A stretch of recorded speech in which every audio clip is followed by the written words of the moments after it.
in decoding the messes. So yesterday I actually shared a post on Instagram, just being like, oh, we're having a podcast, so let's look for some questions for the audience, for the public to get involved in. And we've got 3 questions that, well, no, we've got a few questions, but I thought I'd pick up 3 because I know that we both love to talk. So the first question in relation to microaggressions is, oh, it's not coming up. So, oh, sorry, it just went backwards. Aha, there it is. Now my phone's working. Amazing. So, first question, do you have any advice for coping with microaggressions at the workplace? Okay.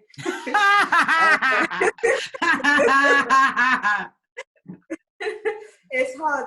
When that question, Get Out and the sunken place, that's literally the image that comes to my mind. I think literally. It's just like the lack of control, the lack of like uncertainty. You come to pull you out almost.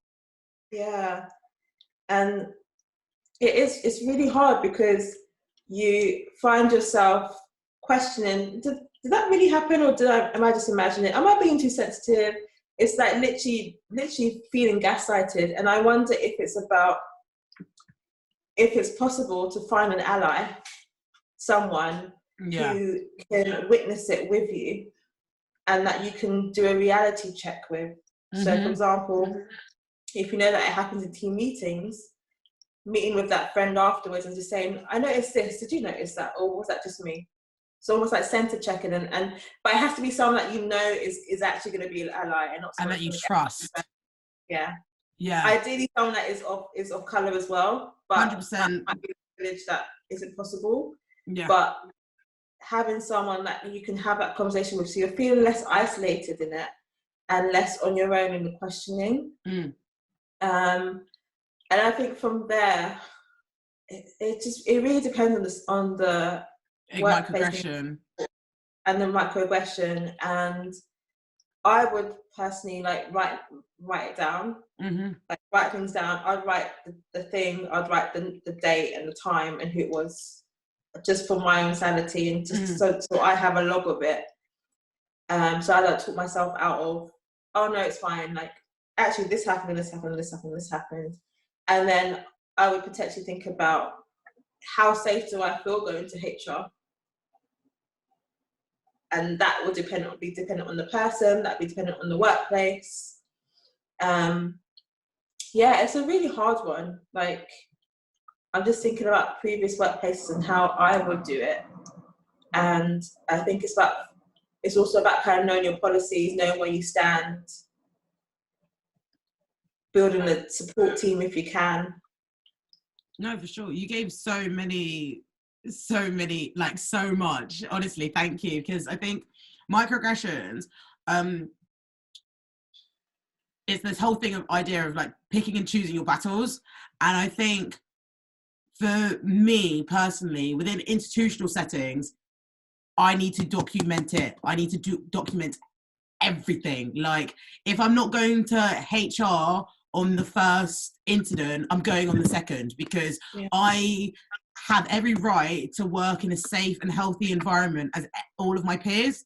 And because I might be experiencing discrimination by those peers, it needs to be documented, because it's wrong, number one, but also you don't know how much it is happening, because yes, you might be getting a microaggression by this bad person, right? No, by this person, whatever. But they could also be giving to microaggressions to other people. And if you realise that this person, I think, let's say if I was just getting a microaggression, obviously it's mine and it's individual and it hurts, but if the person who's transmitting it is giving microaggressions to different people, you can understand that they're more a bully than they are just picking. They're not just singling out. They might be singling you out because of your microaggression that you have, but they are also a bully. Does that make sense? Yeah. And that actually now I do have an example of when that has happened, where I've had to deal with a microaggression. And actually the microaggression wasn't necessarily directed at me, but it was directed at the client group that we were working with. And so I felt, how do I say what I say? Yeah, like the client group being young Black people, let's just say. Yeah. A comment was made, which made me feel away, because it was almost saying like, we can't help them. Yeah. We can't help young people, which is wrong. The fact is that we need to change so that we can help Black people. It's not the Black young people's problem, it's our problem. We need to change ourselves. But that person made a comment as if like the problem was the young Black people. And I was the only Black person in the room. And I felt a certain way. It triggered me, because it felt like, well, if I was a young Black person, when I needed help, if someone said that to me, how would I then feel? And I'm in this work to work with all communities, especially young Black people. And so I took that away. I took my feelings, I took a moment with my feelings, felt it, got quite upset. And I was just like, I'm not doing this on my own. And so I spoke with my line manager, who was really supportive, to be fair. She was really, really supportive.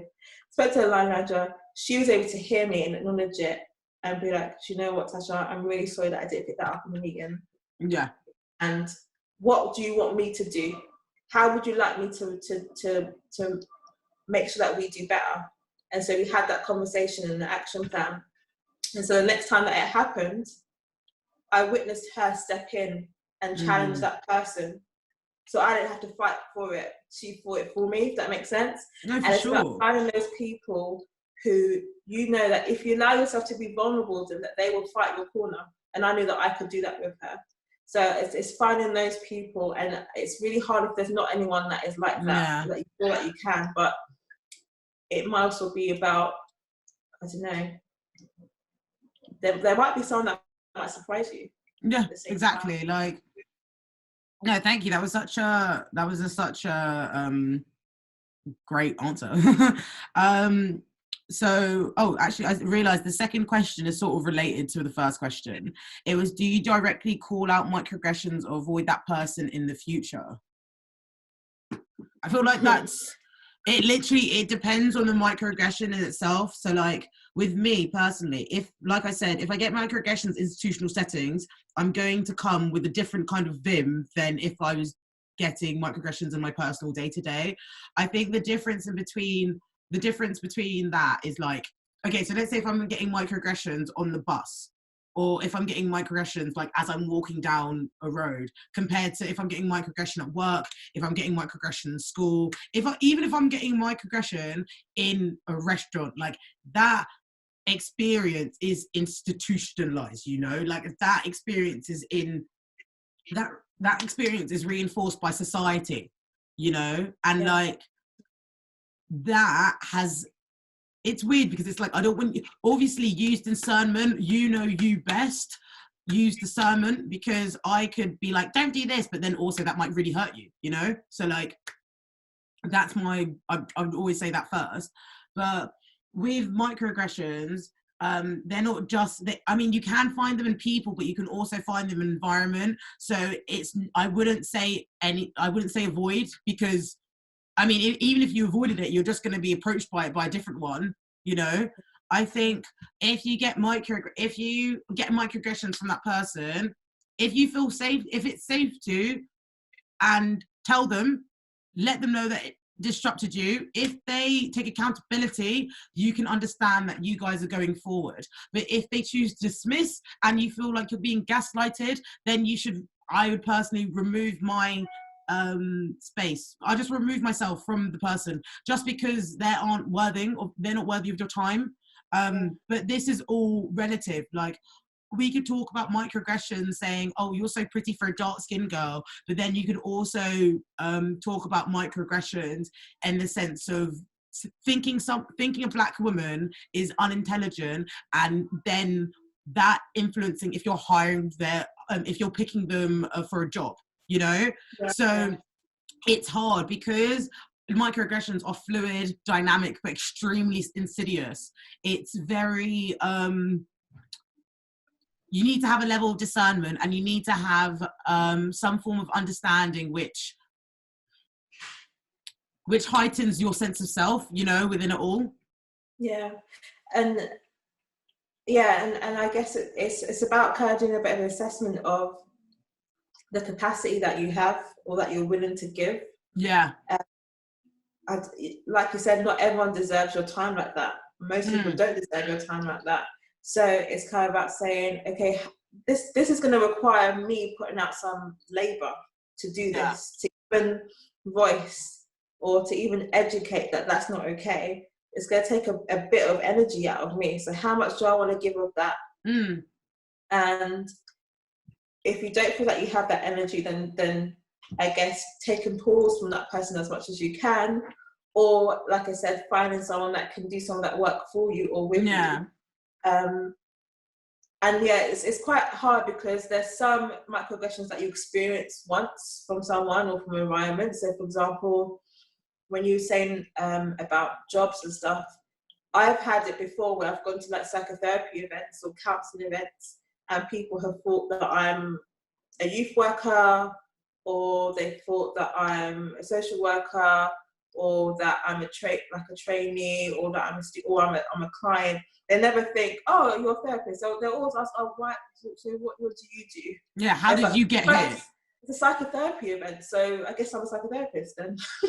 But there's a lot, and not to say those other jobs are not respectable. It's just saying that there's a disbelief that I'm at that stage where I'm a therapist. Yeah. And I will meet those people once and never again. But I have that choice of saying, I can either say, actually, I am a psychotherapist. I can actually kind of, I guess, find a way to affirm challenge that. Yeah, so that they can go away and not do it to somebody else. Or I can be like, actually, I'm not even going to give them my attention because I'm here to learn. I ain't here to educate. Exactly. And then there's people that you work with, or you know, like friends. Like you can get microaggressions from close friends, and they hurt so deep. And yeah, it's deep and it's hard, and it's even harder work. Because it might be that you've experienced it for so long, but you've got to a point where it's like, actually, no, this has to stop now. And if that friend is not willing to change or to look at themselves, then you've got another dilemma of, are we still friends then? Can I still catch friends? If my mind goes to that doubt, I've left you. Like, I know that is very blunt and I know that is very harsh, but it's like I've been in this experience multiple times. I've been in this experience. You know who I am. You know the way that I talk. You know how I'm so forward with my feelings. So if I'm coming to you and you choose to dismiss it, you're choosing your individuality, and you're not even your individuality, because that has more range. You're choosing your sensitivity more so than this conversation, because you could have treated it as a conversation which was constructive and adaptive, with you could learn from, but you saw it as, oh, we're talking about race, and as soon as my brain goes, and I'm talking about like friendship, not like obviously everyone, but like let's say I've known people for years, like I've known some of my oldest friends since I was 4, you know, and like going throughout life, being a black woman, it's like, oh, we're friends. Oh, wait, no, you're not. You see me as just black.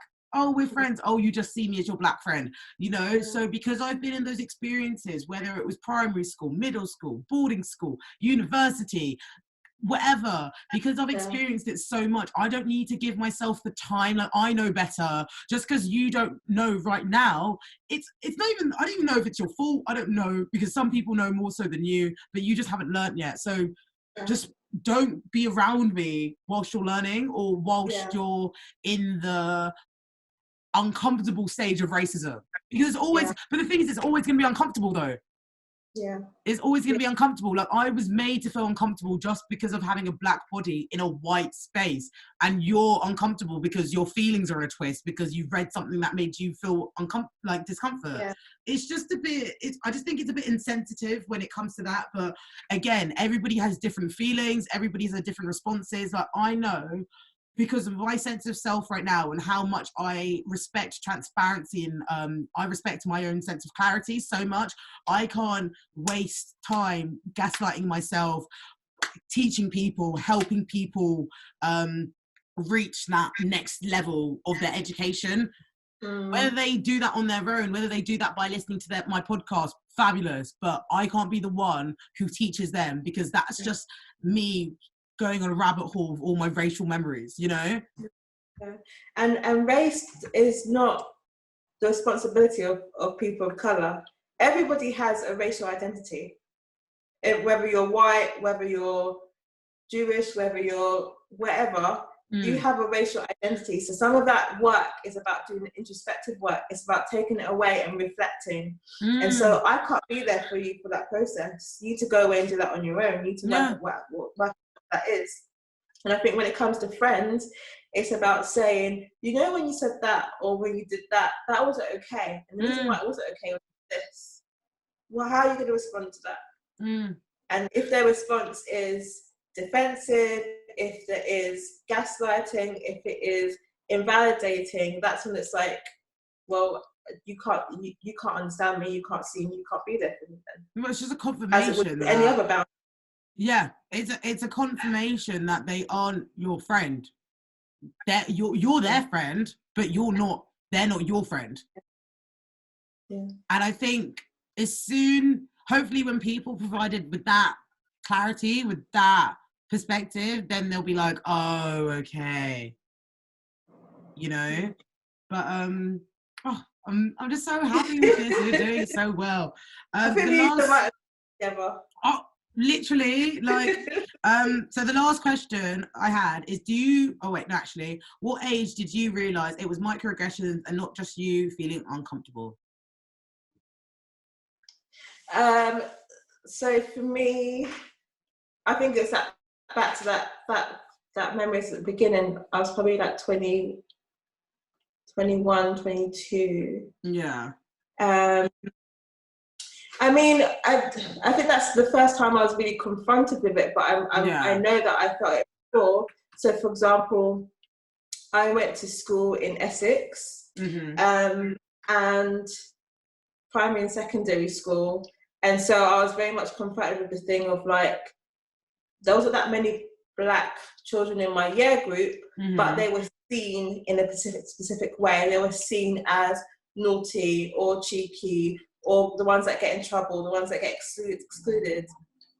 And then I know my mom's expectations of me, which was, you know, you have to basically be this successful person and get A's and da-da-da. So I was stuck with this kind of conflict of, what do? Do I be friends with the Black kids like I want to be? Or do I fulfill my mom's expectations? And it's this thing of like seeing what other people see of a group or a community or a person, and knowing that it's not quite right and it's not quite true, and it's not possible for all these people to be this projection that everyone's putting onto them. So I was very much aware of that, and I was also aware of kind of things like being called an Oreo, being called a Bounty, being called, there's another one, coconut. Like these, I used to literally get so upset because it's this thing of like, but I'm being taught by my society around me to be well-spoken, to be successful, to be really smart, because that's what people need of me and want of me. But then when I do that, I'm then being shunned and shamed and criticised. So how do I be then? Who am I? Honestly, like, it's literally like the ethos to this podcast. Like, I just wanted to be. I just wanted to be. I wanted to exist. Like, we're all multifaceted. We all want to be seen in our entirety. However, we don't have that opportunity. Yeah. And as soon as people, I guess, really acknowledge that, then hopefully we can make change. Yeah.